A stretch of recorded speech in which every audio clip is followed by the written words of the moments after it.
సాంబమూర్తి గారు, కొంచెం ఏదో ఒకటి చెయ్యండి సార్. ఎరా ఏదో చలపతిని కదా ఓకే అన్నంత మాత్రాన, నువ్వు నా పక్కన కూర్చున్నంత మాత్రాన నన్ను పేరు పెట్టి పిలిచేంత స్థాయి రానిది. అది కాదు సార్.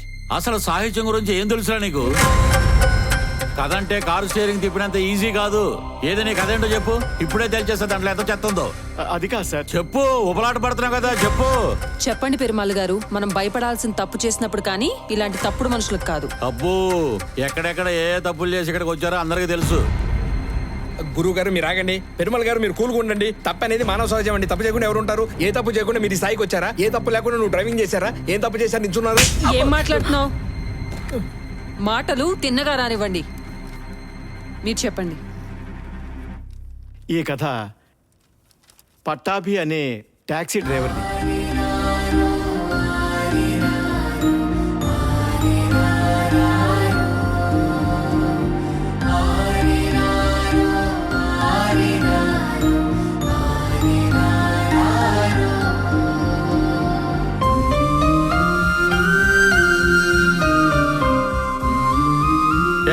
ఆపు. అరే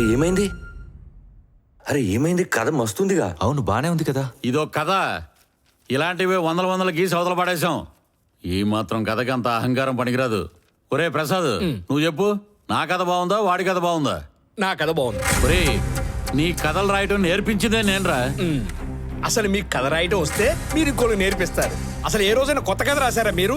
అన్ని దొప్పుకొచ్చినాయి. 4 భాషల సినిమాలు చూడటం, ప్రసాద్ ఈ సీనై, ప్రసాద్ ఆ సీనై అన్ని కలిపి కథ రాయమంటారు. మీకు కష్టపడి రాసిస్తే మీరు రాసినట్టు అందరూ చెప్పుకుంటారు. ఒరే, నేను అసిస్టెంట్ గా పెట్టుకుని చాలా తప్పు చేశాను. నేను అసిస్టెంట్కి చేరే పెద్ద తప్పు చేశాను. నువ్వు పెద్ద మోసగాడివిరా. మీరు మోసగాళ్ళకి మోసగాడు. నీచుడివిరా. మీరు పెద్ద నీచుడు. గురువుని తిడితే నాశనం అయిపోతావురా. గురువు తిడితే కదా నాశనం అయ్యింది. అసలు మీరు గురువే కాదు, మిమ్మల్ని తిడితే ఎందుకు నాశనం అవుతారు? మీరే నాశనం అవుతారు. నాతో గెలవలేక మాటలతో గెలుద్దాం అనుకుంటున్నావా? మీతో ఓడిపోతానా? అసలు మీరు నాకు పోటీయే కాదు, నాకు కాదు, వీళ్ళకు కూడా ఎవరికి పోటీ కాదు. అంత విషయం లేదు. జనరేషన్ గ్యాప్, పాత చింతకాయ పచ్చడి. హలో బాబు, ఇంకా తమ దయచేస్తే మాలో మేము తేల్చుకుంటాం. అది నిత్యం నేను పూజించే భగవంతుడి మీద ఒట్టేసి చెప్తున్నా.